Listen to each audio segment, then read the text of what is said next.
খায়া হরে দেই কিরম লাগতেছে। আপনারা যারা মধ্যনগর আইবেন, মধ্যনগরের বাজারও একটা ভালো হোটেল আছে, ফাতেমা বাতের হোটেল। এ নয় খাইলে মনে হয় শান্তি মধ্যে খাইতে পারবেন।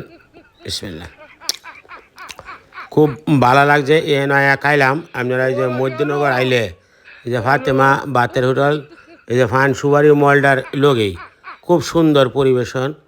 খাইলাম আলহামদুলিল্লাহ, খুব ভালো চমৎকার খাইলাম।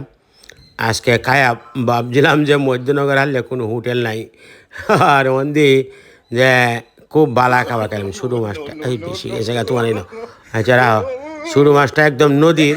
আপনারা যারা কষ্ট করিয়া আইবেন মধ্যনগর আয়া এই বাজারের ভিতরে একটু এই যে দক্ষিণ এদিকে আয়রবেন, এই রাহ ফাগল হইতেছে গুষ্টুটা লাগিয়া মিয়া দিয়াম তো লইছি মিয়া 300 টাকার গুস্তু মিয়া তোমার না দিয়া খাই আলবাম। এই ভাই একটা সামিজ দিয়ে আনছানে, এর আর যন্ত্রণায় বিরাট ঝামেলা হওয়ার লাগে কেন লইয়া গেলে। খায়া কোনো আনো একটু শান্তি পাইতেছি না। হ্যারি বাপ রে বাপ, কী করতেছে দেখ কয়েন। রাহ 6 পিস গুস্তু দিয়েছে, সাইডে আমি লইছি, আর এই যে একটু একটু আর একটু হ্যাঁ খাইব না। খায়া ঘরে বাড়ি বাড়ি যাও, খুব শান্তি পাইলাম। ভিডিওটা শেয়ার করুন, যে ভালো লাগবে।